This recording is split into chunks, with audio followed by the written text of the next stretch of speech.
Happy Friday morning here from the Oculus in downtown New York City. Now, the data and analytics, the metrics if you will, would indicate that Friday editions of the 4Ps just don't do as well as the Monday and Wednesday editions. Maybe you get tired of looking at me by the time Friday fatigue sets in, but I believe in you, the cultural content consumer, and I believe that you want and need a Friday 4Ps. So let's buck the trend and head into the weekend better informed politically, practically, personally, and professionally from all over New York City. Whether it's getting better at golf, or writing, or even speaking a foreign language, our culture has become so focused on correcting weaknesses that we're often leaving our strengths ignored. Now the same goes whether it's in your personal life or professional life, but developing your strengths entails refining your talent with knowledge and skill and repetition. So how are talents created? Now, let's first define a talent. A talent is a pattern of thought or behavior that we're naturally possessive of or maybe even born with. But to find a talent where you may not expect it, start by observing your spontaneous reactions to things. Now, there are two different indicators for different kinds of talent. First is yearnings, and the second is rapid learning. Yearnings reveal the talents that appear early on in our lives, and rapid learning is another way to spot talent as you grow, especially when you pick up a new skill. Now, this whole thing about focusing on strengths is definitely a paradigm shift of thought, I know, but focusing on improving your strengths can be just as powerful as bolstering your weaknesses. So here I am in Union Square, which actually got me thinking about reunions that are going to be happening for a lot of you in the next week. This is the last week of sleepaway camps here in the Northeast, which I actually only learned very recently as an adult that sleepaway camp is a regional concept. Not many people go all over the country, but a lot has changed with respect to sleepaway camps since I was a kid, 25 or 30 years ago on those shores of Lake Winnipesaukee in New Hampshire.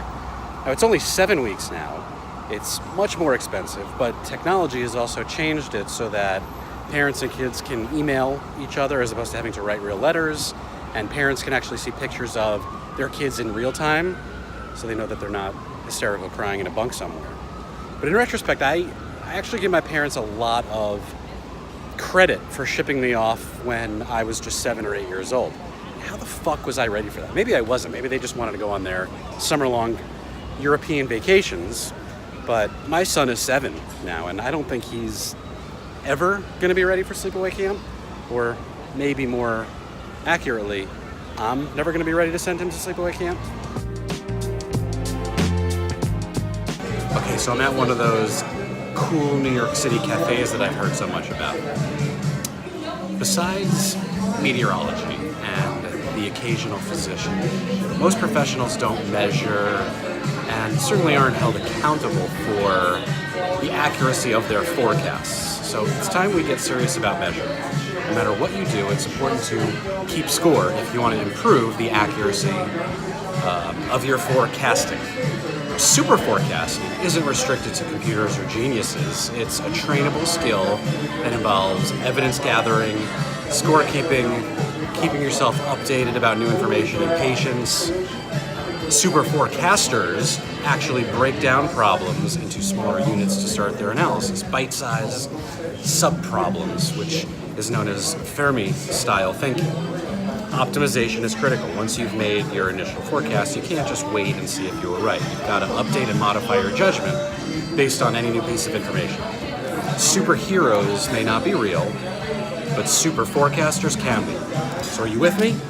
Hands in. So here I am outside Twitter New York headquarters. By now you know that Alex Jones and his radical extremist content have been banned from Google, Apple, and Facebook.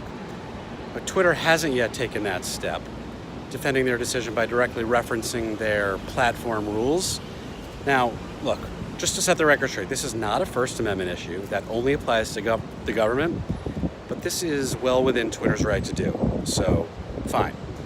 Personally, I think they should change their rules so as to not allow someone to be able to incite violence or slander others, but I'm also nowhere near ready to stop using the platform. I'm not sure what I would do if I had to give up Twitter. Maybe knitting? I don't know. But that would be a user's prerogative if that's what they want to do, if they disagree with decisions being made about how the platform is being used and run. But just as a potential heads up and warning, I could see advertisers threaten or withdraw media spend on their platform until changes are made. But that's not politics. That's the power of the purse.